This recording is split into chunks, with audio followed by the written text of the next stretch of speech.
Hello and welcome, I'm Stormo and we're going to do a rift, and the big important part of this rift is that patch 2.2 is out, so it'll be a bit different.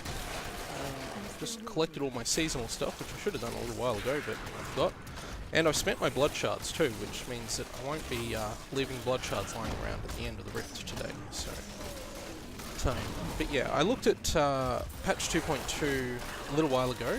I made a video when it was on the PTR, and it's now gone live. And you can tell that it's gone live by the little sentry counter you can see above my action bar there, to indicate how many sentries I have open. That's a really handy feature for a demon hunter, and it brings it into line with other classes that have pets and stuff like that, where those kind of counters have been made available, like witch doctor fetishes and things like that, for a while now. So most of the changes are to do with items, legendary items. There's a new demon hunter set. Actually, there's a revamped demon hunter set too, because Natalia's has been redesigned quite significantly, mostly to work with Reign of Vengeance, which as a skill has also been redesigned quite significantly in the last patch. I guess because it used to be kind of good, but a lot of other Demon Hunter skills have overtaken it now, so hopefully we'll see some really interesting stuff done with Reign of Vengeance, because it is a pretty cool skill, but not one that gets a lot of play these days. So that'll be really cool. There's also a bunch of new legendary rings, and there's 3 new treasure goblins. There's also some new maps that we should encounter inside Nephilim Rifts, that are based on existing areas. Stinging Winds, Fields of Misery, and a couple others. I forget what the other 2 are. But basically what they've done is they've created essentially randomized fragments of those maps, so that when you get them in a rift, it's possible to get different variations of them that don't just have different exit and entry points. They're actually legitimately altered versions of those maps. So I'm looking forward to encountering a few of those. We might even get one this rift if we're lucky. We'll see how we go. They've also apparently increased the frequency of some of the other rift maps that, for whatever reason, don't show up as often as they should be. So we'll see how we go with those too. One thing they don't appear to have done is introduced the progress orbs into Nephilim Rifts. It looks like either that was a bug or a change they decided not to go through with, because I haven't seen any of those drop since I started this rift, and we've killed a couple of champions now, so it looks like they've either reversed that change or it wasn't an intended change to begin with. I didn't check up whether that was talked about during the PTR process. I should have, but I chose not to.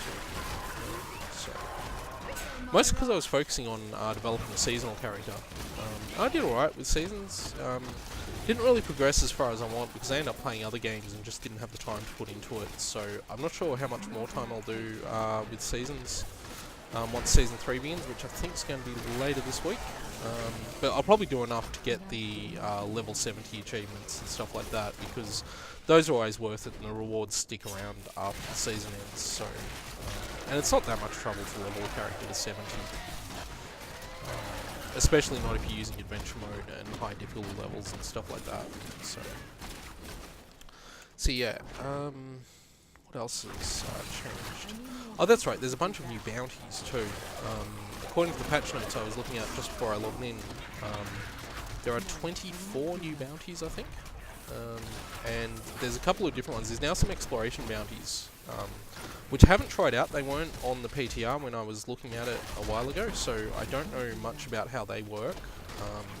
But I'll probably do some bounty farming later just to see if I encounter them. We may even do a video on bounty farming just to see if I encounter them. And as you can see, no progress orbs dropped from those champions then, so that's not a thing that's going to be happening. I don't know, I feel a bit disappointed by that, but I guess in a way you don't need progress orbs in a regular rift because they're not timed, and you're picking up loot anyway, so it probably doesn't help all that much. If you're anything like me, you'll be picking up loot all the time anyway, so yeah, keep going down to dead ends, which is always annoying. Head up here, and yeah, clear these guys out. yeah, I just thought with patch 2.2 coming out, I'd do another rift. We're very close to level 70 now. It's not going to be long, and I try to do at least a couple of these a week these days. So let's see how we go with that. Pick it up. See if we can't get some of the new legendaries. Although I probably need to be on level 70 to get a fair few of them. What I really want is to start getting set items, which I very much need to be level 74 because I need to be doing Torment. I'm staying well away from Torment until I am level 70, until I feel like I've picked up enough that I could go up to Torment. So, Frozen. Frozens are annoying. They haven't really changed much in the way mob affixes work. I know they have changed some of the monsters you fight for bounties. One of the Act 1 ones, Farnham, who you fight, I forget, the Cursed Cellar or whatever it is. He's been changed to be a little bit more... I'm not sure it makes the fight easier. I haven't actually encountered the bounty yet. But he's certainly been changed to play a bit differently. He now does Jailer, and I think Frozen is the other one he does now.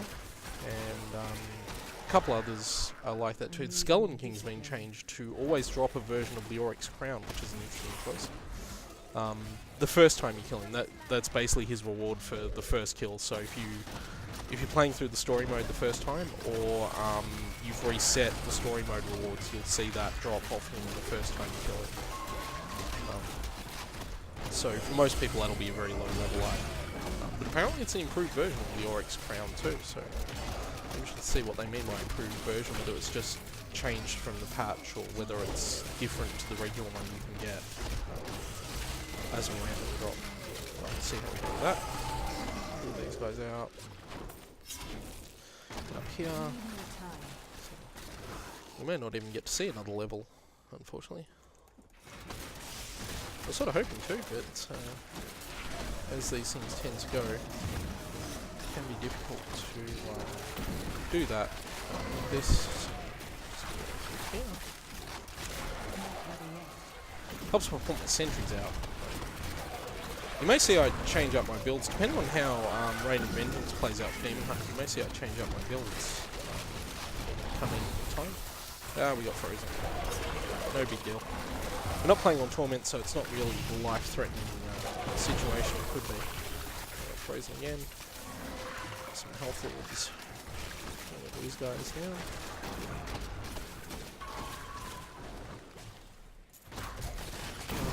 One other change I do know has happened is that Rift Guardian behaviour is a bit different now too. You'll be able to see the Rift Guardian on the minimap from the moment it spawns, rather than occasionally having to sort of run around and try and find it like you do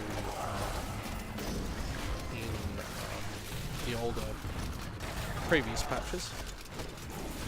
So hopefully that contributes a little bit too.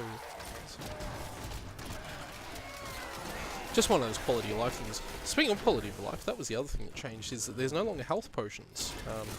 You'll see my health potion down there, but you won't see a number associated with it. That's because you basically have a single reusable health potion now.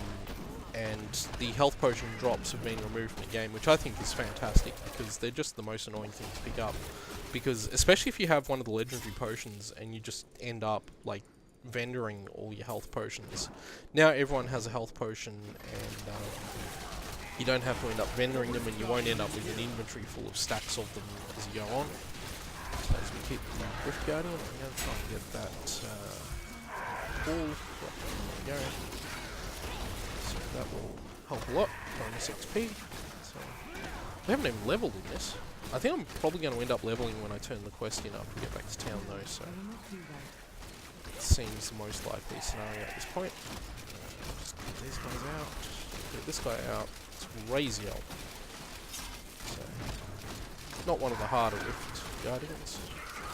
Watch out for his lightning and do pretty well. Helps if I actually shoot at him though. Tend to do more damage if your target's hit. If you hit your targets. There we go. Got him down. Did he drop anything interesting? Nope. Didn't really get much interesting out of that. Didn't see any new levels, didn't see any of the new goblins. So that was a bit of a disappointment in the end. But, oh well, we'll see what we picked up anyway, if we got any upgrades that are worth upgrading to. Ooh, that's a big upgrade for a very small damage loss. I will... Oh, do I want to, though? Yeah, we'll switch that. That looks not worth upgrading. No. Nope. I don't use grenade. Nope. Don't use hungering arrow either, really, but whatever. Nope. Yeah, maybe. It looks more enticing if I do that. But probably not. I'm replacing a legendary with a yellow, and that's probably not a bad thing. Not a good thing, so... no, so I didn't really get much out of that rift, unfortunately. But hopefully next time we do a bit better, and I'll see you all then.